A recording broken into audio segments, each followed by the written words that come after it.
Hello and welcome to episode 17 of the Minecraft Archive. So we left off at the end of episode 16 here in the lock, and I said that I couldn't go outside without showing you guys the project that I had been working on. But it's all done now, so let's go ahead and step outside and take a look at the two biodomes that I have built. And as you can tell, these things took a lot of glass to make, and they took a while to build.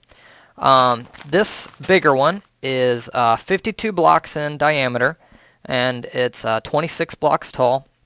And this small one here is 14 blocks in diameter and 7 blocks tall.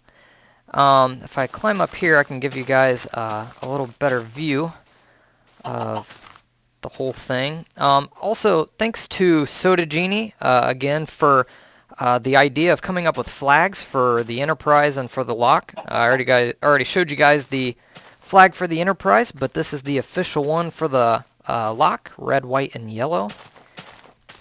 But yeah, if we climb up here, you can see these things are just massive. They took a while to build.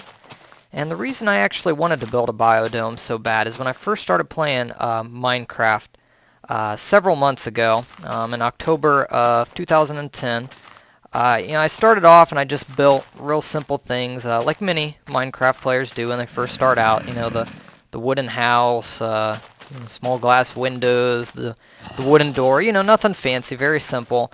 And I had decided that I wanted to do something really big, something really cool. And I made this huge biodome, exactly the same size as this one here, that was 52 blocks in diameter. And I had a very crappy computer at the time. It took a while to build. It took a ton of glass, just like this one. And I got it all done. And one of the first steps of making this biodome is to flatten the land that you're going to build it on, clear out an area. That takes a lot of time. And then the next step is to obviously build the biodome itself with the glass and the stone. But then the fun part is deciding what you want to put inside of there. And I had just gotten to that point, and I believe my game crashed, and I actually lost my world. So I never got to actually put anything in that huge biodome I made. So I said I'm going to build that exact biodome again as part of the Minecraft archive, and do something cool with it. So let me go inside the lock again, and I have a new hallway here. The lock just continues to expand. I've got a couple rooms here for viewers to move into. They're actually already taken, but don't worry, more will open up later, but we'll get to that in a different episode. But if I come in here, I'm actually inside the large biodome, and I decided to make this kind of like a forest biodome. I put all these trees in here. I've got like a little pond here and a waterfall. I've got all around here I have flowers, different kinds of mushrooms that I've found. I've just had these things sitting in my chest back in the Enterprise forever. Figured I'd do something cool with them here. I've got pumpkins, and I tell you what, animals just love to spawn in here. If I was gonna make another animal farm, I would do it in one of two ways. I would either make the animal farm inside a biodome or actually deep underground, because now that I know I can actually grow grass underground, it would actually make a very efficient animal farm. But so I put all this stuff in here. That took a while as well.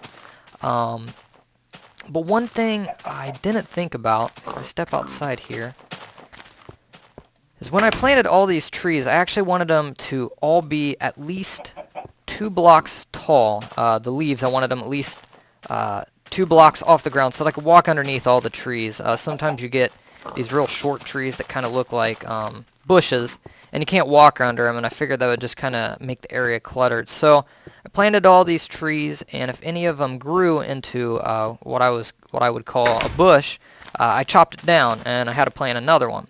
And it was a painful process, planting these trees, waiting days for them to grow, and then hoping they were all at least 2 blocks tall. But I just learned a much easier way of doing things. You plant the sapling, you get some bone meal, which is made by getting a bone from a skeleton, and then you place it in your crafting box, and you can turn it into 3 bone meal. And then you simply take the bone meal, hold it in your hand, right click on a tree, and ta-da! That would have made this much easier. I spent probably a couple days just planting trees and waiting for them to grow. This episode would have got done a lot faster if I had known this little trick. Alright, so if I head back inside this biodome, the forest biodome, I'll show you how to get to the smaller one. And I'll show you what I've done in there.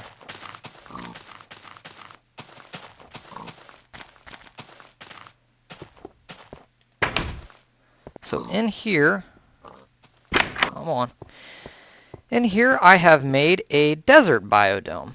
And it's not real large because Minecraft really doesn't do anything special for the desert biomes that it actually generates. It just simply places cacti in them, so I really didn't have any ideas other than just placing a few cacti in here, so I didn't make it too large. I thought about making it much bigger, but since there's just not a whole lot of desert content right now, I figure I'd make it a little small. I can always go back and make it bigger later if I want. But what I was actually thinking about doing is making a third biodome, and you would get to it right here. But I couldn't really think of what to make for the third biodome. So if you guys have any ideas, you'll have to let me know. Some of the things I considered was a snowy biodome. You can pick up snowballs, turn them into snow, and you can actually place them on the ground. So I can make the floor out of it, made of snow. But then I really didn't know what I could put in there, so I didn't really pursue that idea. I thought about doing something for kind of like a water biodome. I could probably fill one of these things with water, and I'd love to be able to put squid in it, but I recently found out that only like 5 squid spawn at a given time in your Minecraft world, and it's very hard to get them to spawn where you want. There needs to be like only one source of water nearby, otherwise they just, you know, spawn in random places around you. So that would be very difficult to get squid to actually spawn in there, and then other than that I really don't know what to put in there. I thought about maybe making a biodome for the stuff that I find in the nether, but I haven't been to the nether yet. I don't know what that'd look like. I'm not really sure what's all in the nether other than a few different blocks that I haven't gotten yet. So yeah, that is the biodomes. If you guys are interested in making your own biodome, the way I learned how to make these biodomes is there was a post on the forums of minecraftforum.net, and the post was titled How to Make Perfect Spheres in Minecraft. Because Minecraft is a blocky world, it's very hard to build circular things. So what this forum post had was a series of graphics that you could download. I'll go ahead and put one of those graphics on the screen right now.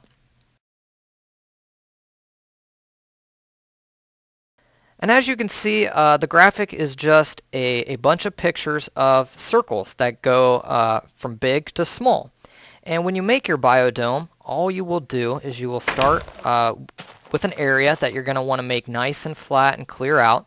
That does take a while, so if you start in an area that already has, you know, few trees and the terrain is pretty flat, that's a good place to start, but you'll want to make it perfectly flat, a huge area depending on how big your biodome is.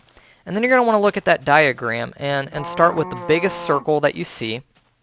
And you'll want to open that graphic in a program like Photoshop or Paint that allows you to zoom in on the graphic. When you zoom in on that, what you will see is each individual pixel of a circle. And 1 pixel in that graphic represents 1 block in Minecraft.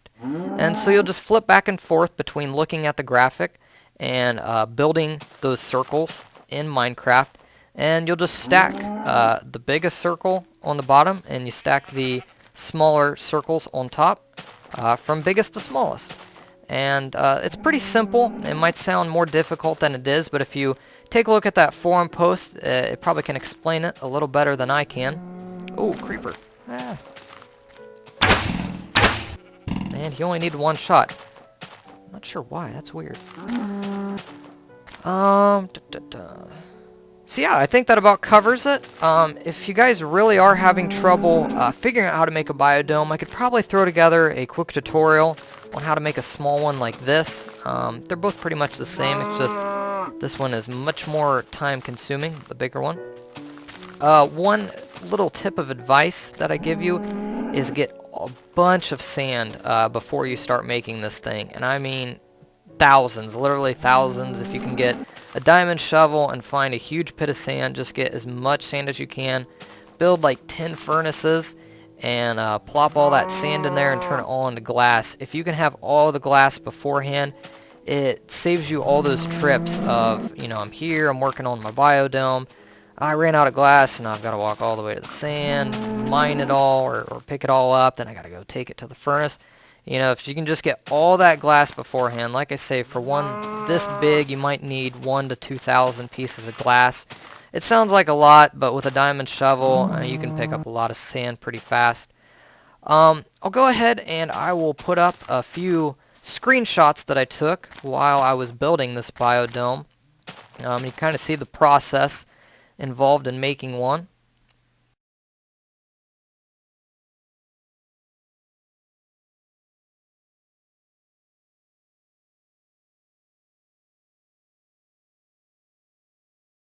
Yeah, so there you go.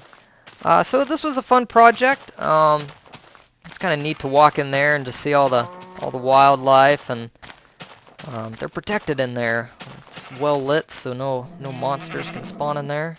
It's kind of like an animal safe haven, except for when I need lots of wool, I tend to go in there and kill all the sheep. So sorry about that, sheep. But anyways, so that concludes this episode. Got a couple ideas for the next episodes. I was thinking about going to the Nether. I have put that off long enough, and I really want those, I think they're called like glowstone blocks, the blocks that stay lit forever. Someone that wanted a room inside the Enterprise wanted a fireplace, and I really can't make a good fireplace unless I get that one block that stays lit forever. So I was thinking about doing that, and also I was thinking about making an episode where I just go around and blow up a lot of stuff using TNT. I want to make a big sinkhole on the ground. I think that'd be fun. So yeah, just let me know what sounds entertaining to you guys, what you'd like to see next. Leave a comment, and thank you guys for watching. See you soon.